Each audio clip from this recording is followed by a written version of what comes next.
I may not always love you, but long as there are stars above you, you never need to doubt it. I'll make you so sure about it. God only knows what I'd be without you. If you should ever leave me, though life would still go on, believe me, the world could show nothing to me. So what good would living do me? God only knows what I'd be without you. God only knows what I'd be without you.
Deep is the midnight sea,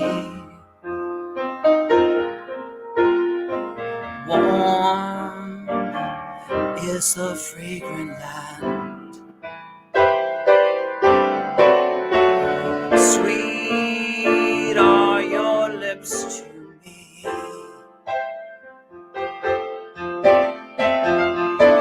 soft as the moon and sand. When will we meet again? Now that the stars have left us, will the spell remain? Though waves invade the shore, though we may kiss no more,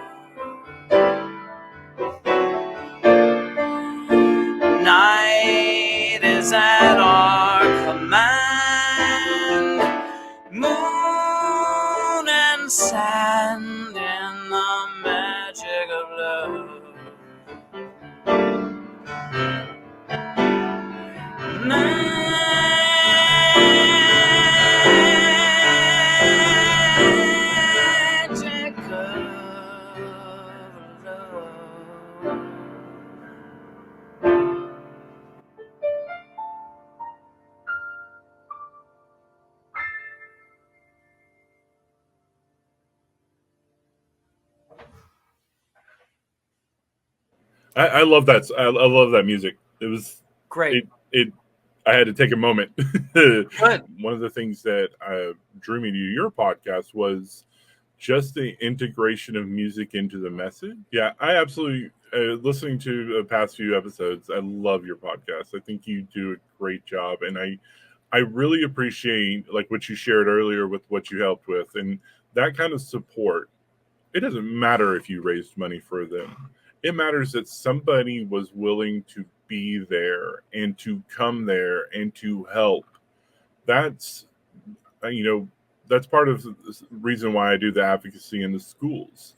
Sometimes these students just need to know that it's okay to be different. They need permission to be okay with feeling different, and that should be celebrated and not vilified or othered. So I And again, that experience showed us that if we can get lost into all of the crazy nonsense of did we raise enough money, did we get enough sponsors, if we can get lost, imagine how lost the rest of the people are, concentrating on how much money was raised rather than how much they're actually helping the child. yep, it hurts me on a visceral level to see how many people I know and how many people I've worked with who grew up with these massively creative minds who are stuck in jobs that they loathe because that's what people tell them that they should do. Right. And it's so frustrating for me.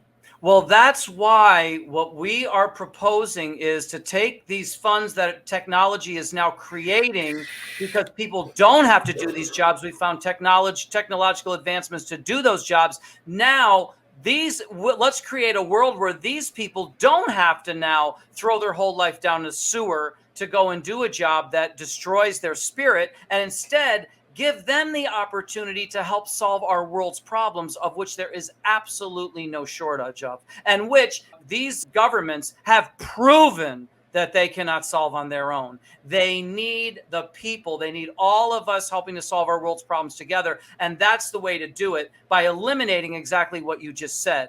So, and now the other thing that I just want to say the Jazz Piece is doing with our musical presentation is we're showing people that, when you see the improvisation and I kind of get into wherever the hell I go, I don't even know till I listen back.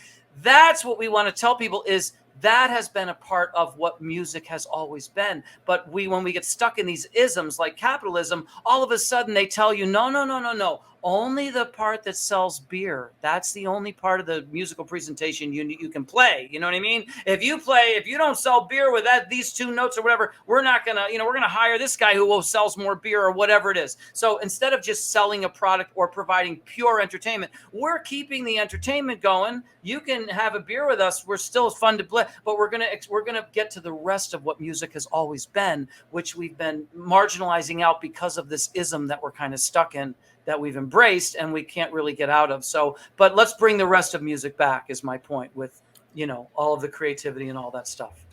Yeah. And I think a final thing that I really want to get out there is your art is art. Your creativity. Look, I found my creativity in business, y'all. I don't draw. I don't paint. I don't play music. I don't do those things. But your creativity is in the place where your passions are. And when you discover those things, when you discover that area of your life where your brain won't stop exploring, whether that's designing Legos or being a dungeon master for Dungeons and Dragons, or in the different hobbies that you have, that's your art, and you should celebrate it regardless of what it is. You brought up such great points here throughout this podcast. By the way, two people you brought up. One was Lenny Tristano. Just so you know, you brought up that name. One of my teachers was a great pianist named Richie Byrack, and Lenny Tristano was his teacher. So that's the lineage. Yes. So he taught Lenny, and Lenny taught him, and he taught me. Now, the other person you said was Miles Davis. If you get the Jazz for Peace CD, which is kind of our, the CD that kind of launched us, it's called Jazz for Peace, and look at the drummer's name, and then you look at the Miles Davis CD called Bitches Brew. which was a breakthrough CD from Miles Davis, you'll see it's the same drummer. His name is Lenny White.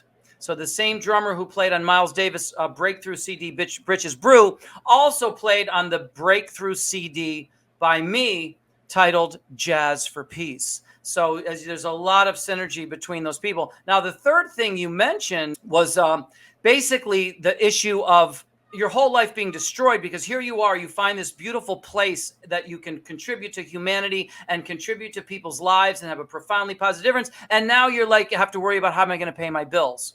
Well, Jazz for Peace, one of the many things we want to do, people are finally listening to us, which is why we have our own podcast now, because we brought Palestinian, Israeli, and American musicians together at the United Nations all the way back in 2002. And we told everybody, hey, why don't we grow on this foundation? And now everybody realizes we were right and they want to hear what we have to say. Well, here's what we have to say about what you just said. And that is, we want to take technology that is eliminating people's jobs, but we want to take the money that's being generated from that elimination and use it to give those people who didn't even want to do those jobs anyway the opportunity to now go after their goals and dreams, most of which would be a wonderful thing for mankind, because the dreams that people have, including the artistic ones, help humanity and solve our world's problems.